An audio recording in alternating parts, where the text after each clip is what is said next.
We're in a series called Living Life Intentionally. We decided that it's so easy to just live life on autopilot, get into a routine, get into a ritual, and just get stuck there. And at some point later on, look back at our life and say, wow, what did I really accomplish? What was my life really about? And so what we're doing is we're going to look at some areas of life that we should give special attention to, that we should really think about living intentionally. Now, once again, I want to have a disclaimer here, or better yet, just an added piece of information. Now, some of our series, like one of our past recent series, Cruising Through Colossians, we just took the book of the Bible and we just went through that book, and everything was based around what that book said. This series, Living Life Intentionally, is going to be more thematic. What I'm going to do is I'm going to share with you some biblical principles, some biblical guidelines, in some cases some biblical mandates. And then the bulk of our time is going to be in practical application. How can we satisfy those biblical principles and mandates? How can we live them out in our life? So this is a very practical series. We started the last couple of weeks talking about intentional in our spiritual development. I don't have time to revisit that. If you miss that, you can catch it on our website, or if you're here physically, you can catch it at our resource table and get one of the CDs. Now today, I want to segue into another very important part of our life, and that is being intentional in strengthening our relationships. Forging healthy, loving relationships is really the hallmark of Christianity. It really is. For example, when someone came to Jesus and asked him what were the greatest commandments of all the commandments that were given in the law of Moses, Jesus responded in Matthew chapter 22, beginning in verse 37, love the Lord your God with all your heart, with all your soul, with all your mind. This is the first and greatest commandment. So have a relationship with God, and not just a religious experience, but have a relationship where you love God. Then he goes on to say, and the second is like it, love your neighbor as yourself. Goes on talking about how important this is. In verse 40 he says, all the law and the prophets hang on those two commands. That's how important it is to forge loving, healthy, strong relationships. In family, Colossians 3:19 says, husbands, love your wives and do not be harsh with them. Colossians 3:18, wives, submit, show respect to your husbands as fitting in the Lord. Ephesians 6:1, children, obey your parents in the Lord, for this is right. Ephesians 6:4, fathers, do not exasperate your children. In other words, we're supposed to build strong, loving, healthy relationships in our immediate families. But in general, 1 Thessalonians 4:9 says, now about brotherly love, we do not need to write you. So we're not taking time in this letter to write you about that. Why? Because you have been taught by God to what? Love each other. See, strong, healthy, loving relationships is the hallmark of Christianity. That's what separates us from many of the other world religions. But there's a problem, because 21st century relationships are in big trouble. Take marriage, for example.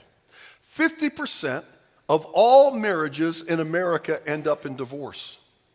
41% of all first marriages end divorce. 86% of all second marriages end in divorce. 97.3% of all third marriages end in divorce. Now, right off the bat, that teaches us this. The grass is not greener on the other side. All right? Don't get that in your head, that I'm going to find me someone better. Well, the odds are really against you in that one.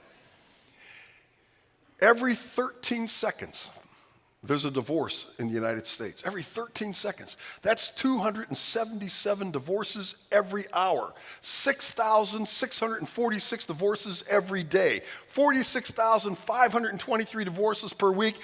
2,419,196 divorces every year. That's staggering. Many research reports say that actually divorce is down in the United States. And some of you may say that, hey, I've heard that actually divorce rates are down here in the United States. And some attribute that to millennials who are getting married later in life, and they're waiting first to finish their educations and get established in a career. And millennials that are doing that, I commend you for that. That's the right way to do it. It really is. Good job with that. But that's not the biggest reason. Here's the biggest reason why some will claim that the divorce rate is down. It's because the cohabitation rate has increased by 29% since 2007. People aren't getting divorced because they're not married. But do they fare any better than married people? Well, the percentage of women ages 19 to 44 who have cohabitated has increased 82% over the last 23 years. Now, men always wanted to live with women. They always wanted that. 67%, according to a study by Stanley and Galena for Psychology Today, 67 of those currently married had cohabitated before marriage with more than one what? Partner, which means they didn't find out that the grass was greener on the other side either. See, on the average, cohabitating couples are much more likely than married couples to break up, in fact. And that's pretty staggering when we just looked at the statistics for married couples. So in other words, in all of life, in all of our relationships, relational dysfunctionality in families, relational dysfunctional workplaces, relationally dysfunction school environments. We can go on and on and on and on, but it all adds up to this, that 21st century relationships are in big trouble, aren't they? We see it every day. Now, what's the problem? Why is that so? Why is that so? Well, there's a lot of different reasons that are shared. Some will say, well, it's the increase in outbursts of anger. We're living in an angry culture, an angry society that's bleeding over into our families, our workplaces, our schools. Others say that it's a lack of commitment. Others say that it's a lack of values and declining morals, infidelity, lack of equality, lack of commitment, on and on and on and on and on. However, I hold that all of these causes, and more that we could list, can almost always be traced back to this common denominator. You ready for it? Here's what's really going on behind the scenes. Unhealthy or non-existent communication. You know, the reason people fight over money is because they don't know how to communicate productively about money and financial management. The reason coworkers get angry and fight at work is because they don't know how to have an effective, impactful, productive conversation. Dysfunctional families, for example, according to a study by King University, said communication is one of the most important building blocks of good relationships. Dysfunctional families are unable to listen to one another, so individual members often feel misunderstood or like their voices aren't even heard. And I think that's true in so many arenas of life. That's how people are feeling. Now, the key to strong relationships is this: strong communication. I guarantee it. Build your communication skills, and you will have healthier relationships, whether it be marriage, parenting, families, work, wherever. But productive communication is a challenge because it can be an elusive target. H. Norman Wright, who's a marriage counselor and a pastor, shared 6 possible messages that can get through whenever we try to communicate.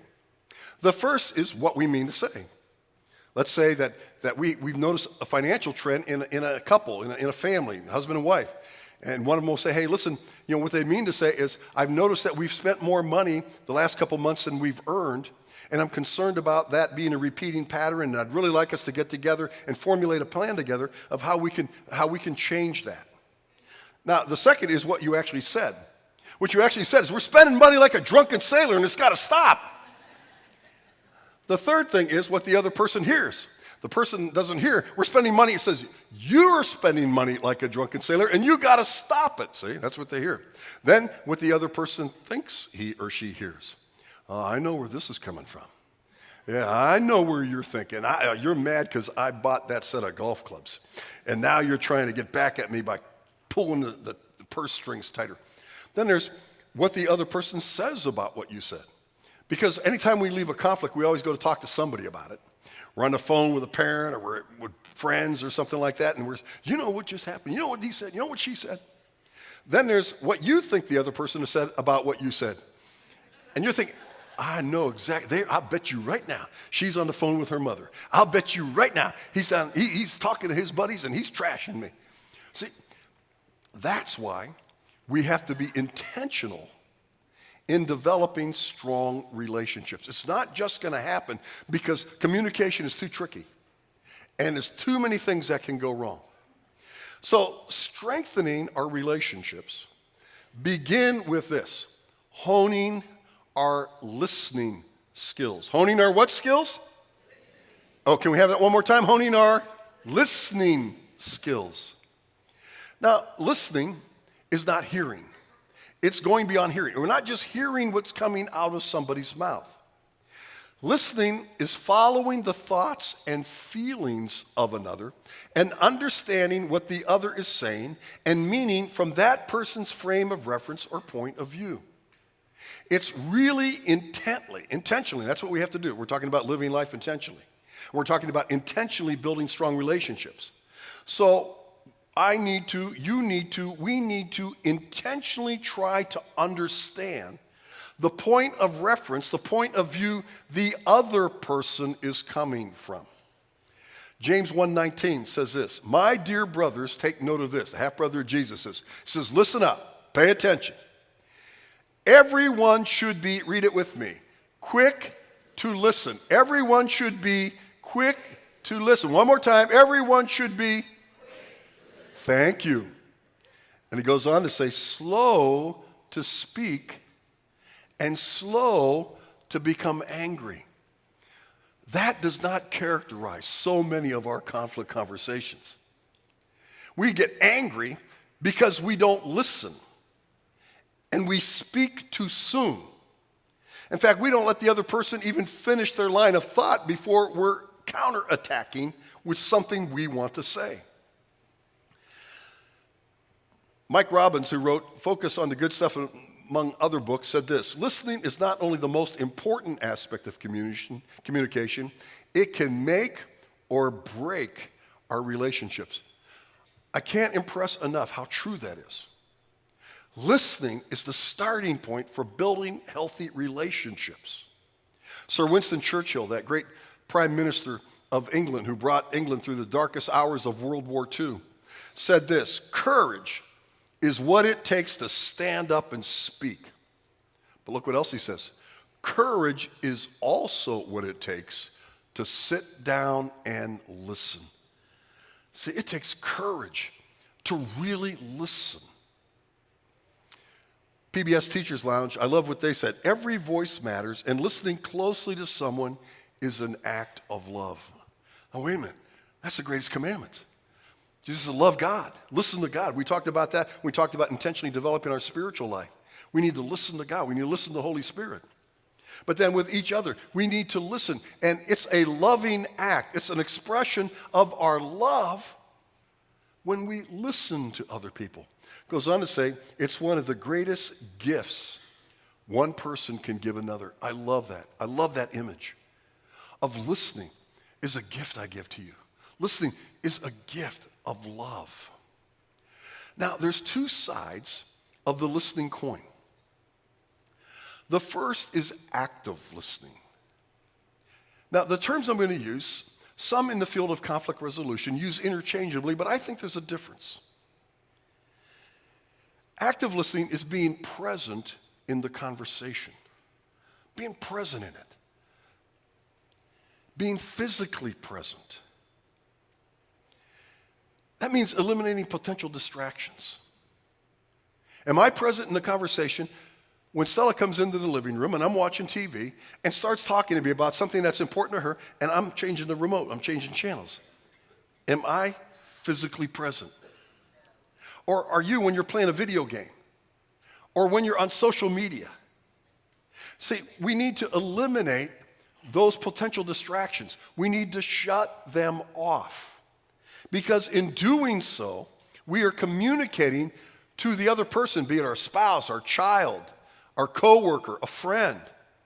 We're communicating that I am stopping what I'm doing because you are more important than that television screen. You're more important than that video game. You're more important than my iPhone.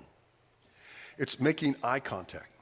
It's not only shutting that stuff down, but it's looking them in the eye, not just looking all over the place and looking down on the floor and drumming our fingers. It's making eye contact. It's saying, I'm here, I'm listening, I'm connected with you. It's using engaging posture.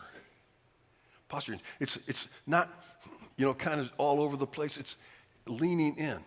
If I'm sitting down, I'm not sitting back and I'm not all sprawled out. I'm leaning in. with my icon. I'm trying to engage that person, let them know that I am engaging them. Standing up, the same thing. It's watching body language, in particular, in many different forms. For example, if I'm sitting there and they're talking to me and it's something that maybe is going to have a little bit of a conflicting nature to it, and I'm folding my arms, what am I communicating? That I'm defensive and I'm not open. I'm defensive. Or how about this? Rolling our eyeballs and shaking our head. See, we got to watch our body language because they're cueing in on it. And you do too when other people talk to you. It's demonstrating interested silence. What do I mean by that? That means giving that person who is trying to communicate with you enough space to complete what they're trying to communicate. Just stay silent. Give them a chance to pause. Give them a chance to take a couple breaths of air. Give them a chance to choose their words. Give them a chance to finish their thoughts instead of just immediately interrupting them, because that's what we tend to do. We are not quick to listen. We are quick to speak. And while they're saying whatever they're saying, our normal response is that we're formulating our comeback, our counterattack. We might be hearing noise come out of their mouth, but we're not listening to what's coming from their heart. Big, big difference. Active listening, being present in the conversation. And you know what? If you would just start with that, you're going to notice an immediate change in the reception of your spouse, in the reception of your children, in the reception of a coworker, a boss, a friend. Just being physically in the conversation, because it is so uncommon. We are not normally physically in the conversation. We're somewhere else, and we're patronizing the person by even giving them some attention. Now, the second side of the coin is reflective listening. Active listening is being physically present in that exchange. Reflective listening is digging deeper into the conversation. It's digging deeper. Reflective listening is a special type of listening that involves paying respectful attention. That is so important. Let me say that again. By paying respectful attention to the content and feelings expressed in another's communication, letting the other know that he, she is being heard, but more importantly, is being what? Understood, or at least trying to be understood. That is showing respect. And we can be so disrespectful to each other in our communication just because we're not active listening, we're not physically there, and then we don't really engage the person to try to understand where they're coming from. Philippians 2, verses 3 through 4, supports this idea of reflective listening. It says, do nothing out of selfish ambition or vain conceit, but in humility consider others better than yourself. Each of you should look not only to your own interest, but also the interest of the other person, of others. See, we tend to be so self-centered, so self-focused, that we really aren't considering the interest, the welfare of the other person. You know, this whole passage in Philippians chapter 2 starts like this. Let this mind be in you that was also in Christ Jesus. And then it goes on to say things like, don't look to your own interest also, but also to the interests of others. That's what Jesus did, just coming to this earth. That means being mentally present. Mentally present. You're really thinking. You're engaged physically, but you're engaged mentally also. It's reflecting content. I'm going to tell you a little bit more how to do that in just a second. It's reflecting the essence of the content of the communication. It's being emotionally present also. That's reflecting feelings. Now understand that when you're listening, it doesn't mean that you're completely silent. That's not what it's saying. Periodically, as you're listening, you want to check in. You want to check in emotionally. That might be just, pausing to say, I can tell you, it sounds like you're really hurt about this. That's what I'm sensing that this is deep. I'm sensing that you're really discouraged. I'm sensing that you're really frustrated. See, we're seeking not only mentally, but we're seeking emotionally where they're at. It's reflecting empathy. It's reflecting that not only do we sense and we understand, and we're identifying and trying to make their emotional connection along with our mental connection to their point of view, but it's that we care that they're feeling that way. Right, just a little quick statement like, I hear you. I understand. It's just that little check-in. Reflective listening is mentally and emotionally present in that conversation. See, Scripture says what? Be quick to listen. Quick to listen. See, we're really going to have to be intentional about that because that's not where normally we start from. That's going to entail making a change from our normal way of communicating. Practice this with your kids. Practice it with your spouse. Practice it with coworkers. Use acknowledgement statements. That's one way of reflecting content. That's checking in. So it's like saying periodically, again, remember, we're not completely silent even when we're listening. We're saying, so you're saying, and then what you've heard them to say, what you've understood them to say, what you heard. If I'm understanding you correctly, here is your perspective on this. So what I'm hearing you say is, and then fill in the blank. Now, that's really important for two reasons. First, it's letting the person know that you are actually listening, right? You're mentally there. You're emotionally there. But it also gives them the opportunity to clarify if they're not saying what they mean to say. Remember we talked about what H. Norman Wright said about messages that can come through? And we say, so what I hear you saying is this. And they might say, no, that's not at all what I'm trying to say. I say, no, that's not what I meant. And it gives them an opportunity to revisit what they're trying to communicate.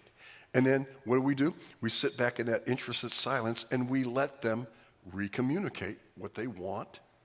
And we ask again until we're sure and they're sure that what they're trying to say is actually being said, and that's what we are hearing. Ask questions. Ask questions. Some of you know that I've been working on a doctoral degree from Nova Southeastern University in the discipline of conflict analysis and resolution. Now, in all my studies, and believe me, there's been a bunch of them, and all the papers I've written, the two most powerful words in conflict resolution, in building and strengthening relationships, are these two words: stay curious. Whether it's been in mediation, stay curious. Whether it's in facilitation that I found, stay curious. It's in negotiation, stay curious. Stay curious. Keep asking questions. Keep digging deeper. That's what reflective listening is about. And that's the power of reflective listening. Avoid closed-ended questions. Those are questions that are designed to kind of shut down the communication, to try to end it quickly. They go like, you're upset about that? Really? That's a closed-ended question. You're upset, it's a question, but it's a closed-ended. You're upset about that? And when I go, that, immediately what happens? I'm making a judgment, aren't I? Are you that petty? Really? You're upset about that? Come on, grow up. So you thought I was flirting with the waitress last night? Or the waiter, if it's her? Or like, really? I embarrassed you when I made that comment in front of your parents? Now, what's the common denominator in all those questions? They're all designed to receive a yes or no response, right? Yes, no. You're upset about that? Really? Yes. And then the response then, after the yes or the no, is going to be some kind of evaluation. You're upset about that? Yes, I am. Oh, I'm sorry. I didn't mean to hurt your feelings. Hey, what do you want? What's for dinner? Right? Huh? Use open-ended questions. Those are questions designed to solicit more understanding, to solicit more point of view. Clarifying questions. Those are questions, again, that seek more information. For example, can you help me understand why you seem so upset about that? Or what gave you the impression that I was flirting with the waitress last night? Help me understand why you drew that conclusion. Or it's, can you tell me specifically how I embarrassed you in front of your parents when I made that comment? See, each one of those statements is doing what? They're inviting more information. By the way, Jesus, in his conflict resolution, if you read the New Testament, particularly the Gospels, was a master at reflective listening. For example, in Matthew chapter 19, verses 16 through 19, remember the story where a certain man, he was a certain rich man, came up to Jesus and asked, "Teacher, what good thing must I do to get eternal life?" Now, Jesus could have answered him. Jesus could have said what he said in John 14:6. He said, if you want eternal life, then I'm the way, the truth, and the life. No one comes to the Father except through me. So he could have just shut that right down. But look what he says. Jesus responds, he says, "Why do you ask me about what is good?" See, Jesus doesn't shut it down. He opens it up. Well, now tell me more. Why are you asking me what is good? Now, if we had time to look at the rest of the passage, we'd see that whole scenario took a turn in direction because Jesus asked a clarifying question. Now, there's also challenging questions because sometimes we don't understand where the person's coming from. And sometimes their point of view is, from our perspective, is out there. It's bizarre. Now, remember this, though. Whatever the perspective by the other person, that perspective makes sense to them. You may look at it and go, "Are you out of your mind?" But to them, their perspective, their point of view is perfectly logical. So challenging questions sometimes kind of challenge what they're talking about. The questions are designed to deal with comments that seem off point or have nothing to do with the issue that you think is at hand. For example, can you help me understand how blank, blank, blank is relevant to our conversation? Now, there's how you say it, too. Can you tell me how that's relevant, fool? Your statement throws me. How is this pertinent to what we're talking about? Now remember, we're offering a challenging question, but the question isn't to demean that person. The question is to further solicit information. Jesus again, an example he used, Mark 8, verses 14 through 21. Says the disciples had forgotten to bring bread except for one loaf they had with them in the boat. "Be careful," Jesus warned them. "Watch out for the yeast of the Pharisees and that of Herod." Now, I got to back up a little bit to tell you what happened just before this. Just before this is the account where Jesus feeds 4,000 people with just a couple of loaves of bread and a couple of fish.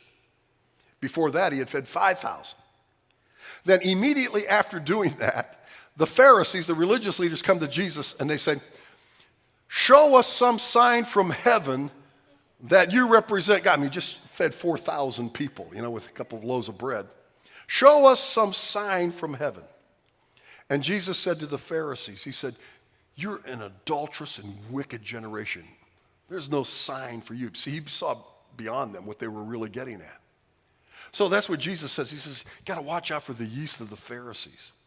Now, the disciples said, they discussed this with one another. And they said, what's he talking about? And he said, it's because we don't have enough bread. He's upset because we don't have enough bread. So, aware of their discussion, Jesus asked them, "Why are you talking about not having bread? Do you still not see or understand? Are your hearts darkened? Do you have eyes that fail to see and ears but don't hear?" He said, "And don't you remember when I broke the 5 loaves and 5 for the 5,000? How many baskets of pieces did you pick up?" And they said, "Well, 12. Then he replied, "And when I broke the 7 loaves for the 4,000, how many basketful of pieces did you pick up?" They answered, 7. He said, "Do you still not understand?" On either premise, Jesus was saying, don't you understand that with that 1 loaf, I could feed another 3,000? and you're worried about food? He says, don't you understand what I'm talking about? Is the danger of the religious leaders, the yeast that they're sowing into the message that I've brought. He says, we got to watch out for that because it can be dangerous. It can pollute the message God has sent me to share. Use of these skills will help you to discover a much deeper understanding of the conflict that you're confronted with. Use of these skills will help you demonstrate more authentically respect to your counterpart, be it your spouse or your child or your mom, your dad, your coworker, your boss. Use of these combined skills will help you to not take a mental vacation. How many times have you been in a conflict communication and all of a sudden you're not there anymore? Maybe it's going on a little longer. Maybe it's complex. Maybe you're emotionally tired that day.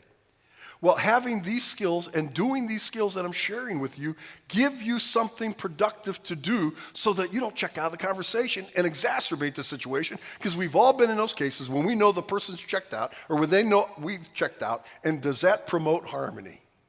No, it doesn't. So strengthening our relationships begin with honing our listening skills. Now, here's what I'm going to challenge you to do. Do this. Practice it on each other. Don't practice it on your spouse. Take your children, and when your little child's crying, all of a sudden they'll just say, hey, stop crying, or what are you crying about? You'll get down and make eye contact, get on their level, and say, help me understand why you're crying right now. And you'll see a difference. Now, what happens when the listening's done? And we've done all that. After I've listened, how should I respond? Or how should I initiate a conflict conversation in the first place? You know, Jesus said in Matthew 18:15, if your brother sins against you, go and show him his fault just between the two of you. If he listens to you, you've won your brother over. So Jesus says that we need to not avoid conflict. We need to confront conflict. And we need to go to that person and we need to have that conflict conversation. But you say, how do I do that? What do I say? How do I start? Where do I begin? See you next week. See you next week.